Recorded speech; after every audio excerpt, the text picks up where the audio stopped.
ರವಿ ಕಿರಣ್ ಹೇಳಿದಂತೆ, ಬಿಜೆಪಿಯ ಸಂಸದ ಹೇಳಿದಂತೆ, ವಿಪಕ್ಷಗಳು ಸಂಸತ್ತಿನ ಹೊರಗೆ ಜಗದೀಪ್ ಧನಕರ್ ಅವರ ಮಿಮಿಕ್ರಿ ಮಾಡಿದ್ದು ಹೌದು.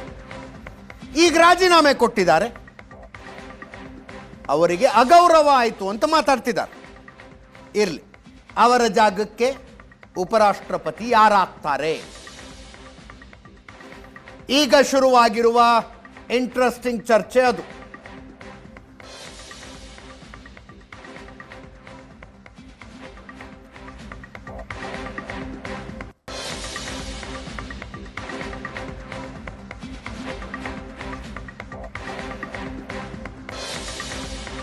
ಬಿಹಾರದಲ್ಲಿ ಅಕ್ಟೋಬರ್ ಮಧ್ಯದಲ್ಲಿ ಚುನಾವಣೆಗಳು ಘೋಷಣೆ ಆಗ್ತವೆ. ವಿಧಾನಸಭೆಗೆ ಮುಖ್ಯಮಂತ್ರಿಯಾಗಿ ನಿತೀಶ್ ಕುಮಾರ್ ಇದ್ದಾರೆ. NDA ಮತ್ತೆ ಗೆದ್ರೆ ಮತ್ತೆ ಸಿಎಂ ಆಗ್ತೀನಿ ಅನ್ನೋರೇ ಅವರು.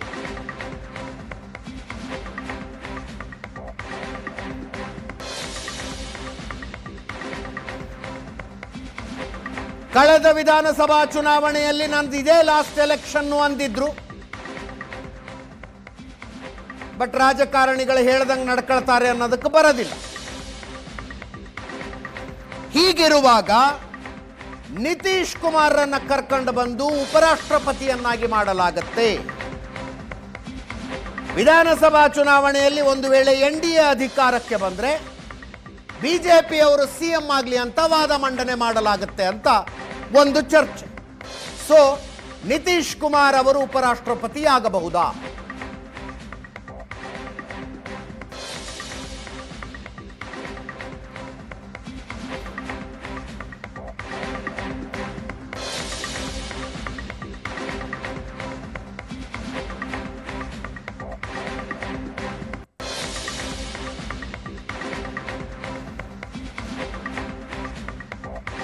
ರಕ್ಷಣಾ ಸಚಿವ ರಾಜನಾಥ್ ಸಿಂಗ್ ಅವರ ಹೆಸರು ಬರ್ತಾ ಇದೆ. ಆ ಸ್ಥಾನಕ್ಕೆ ಹಿರಿಯರೊಬ್ಬರು ಬೇಕು. ನರೇಂದ್ರ ಮೋದಿ ಸಚಿವ ಸಂಪುಟದಲ್ಲಿ ಸೀನಿಯರ್ ಮೋಸ್ಟ್ ಲೀಡರು, ಅನುಭವ ಇದೆ. ಕಳೆದ ಸಲನೇ ಉಪರಾಷ್ಟ್ರಪತಿ ಮಾಡಬಹುದು ರಾಜನಾಥ್ ಸಿಂಗ್ರನ್ನ ಅನ್ನೋ ಚರ್ಚೆನೂ ಇತ್ತು.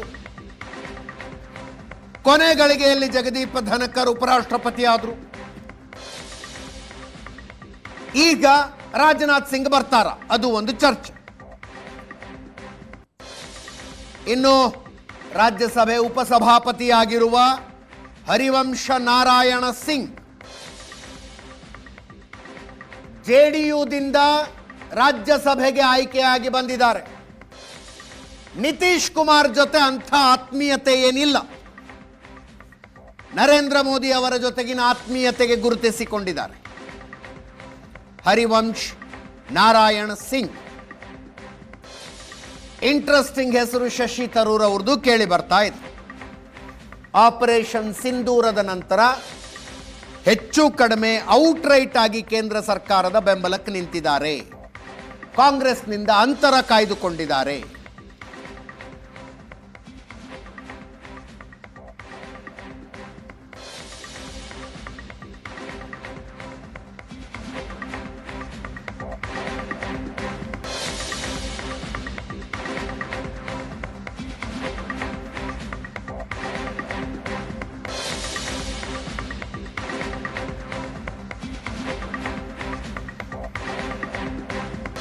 ಒಂದು ಇಂಟ್ರೆಸ್ಟಿಂಗ್ ವಿಷಯ ಅಂದ್ರೆ, ಬಿಜೆಪಿ ಹೇಳಿದ್ದೇ ಫೈನಲ್ ಅನ್ನೋ ಸ್ಥಿತಿ ಈ ಸಲ ಇಲ್ಲ. ಹಿಂದೆ 2 ಸಲ ಇನ್ಯಾರ ಸಹಾಯವೂ ಇಲ್ಲದೆ ಬಿಜೆಪಿ ಸಂಸದರ ವೋಟುಗಳಿಂದಾನೇ ಉಪರಾಷ್ಟ್ರಪತಿ ಆಯ್ಕೆಯಾಗಿತ್ತು.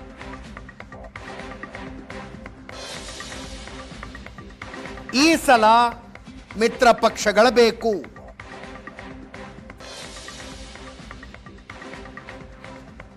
ಸರ್ಕಾರ ರಚನೆಗೊಂಡು ಕ್ಯಾಬಿನೆಟ್ ರಚನೆಯಾಗುವಾಗ ನಮಗೆ ಕಡಿಮೆ ಸ್ಥಾನ ಕೊಟ್ಟಿದ್ದೀರಿ, ಉಪರಾಷ್ಟ್ರಪತಿ ಸ್ಥಾನ ನಮಗೆ ಬಿಟ್ಟುಕೊಡಬೇಕು ಅಂತ ಮಿತ್ರ ಪಕ್ಷಗಳೇನಾದರೂ ಹೇಳಿದ್ರೆ ಬಿಜೆಪಿ ತನ್ನ ಆಯ್ಕೆಯ ಅಭ್ಯರ್ಥಿಯನ್ನ ಉಪರಾಷ್ಟ್ರಪತಿ ಮಾಡೋದಕ್ಕಾಗೋದಿಲ್ಲ.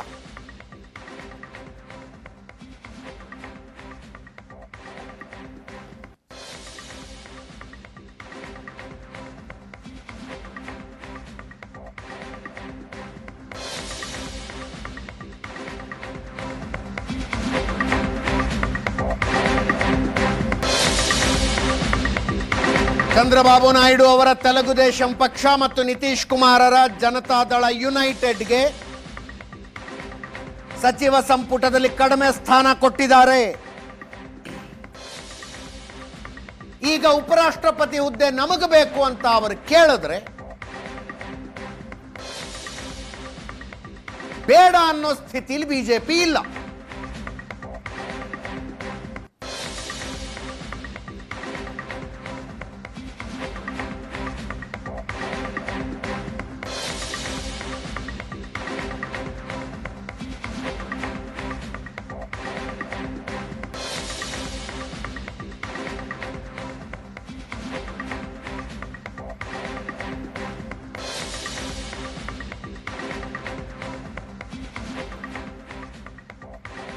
ಸಂಖ್ಯಾಬಲವನ್ನು ನೋಡ್ತಾ ಇದೆ.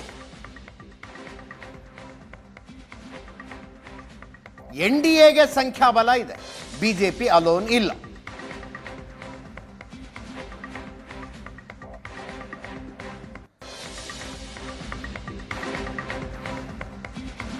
ನೂರ 32 ಎನ್ಡಿಎ, 76 INDA. ಎರಡೂ ಮೈತ್ರಿಕೂಟದಲ್ಲಿ ಇಲ್ಲದೆ ಇರೋರು 32 ಜನ ಇದ್ದಾರೆ.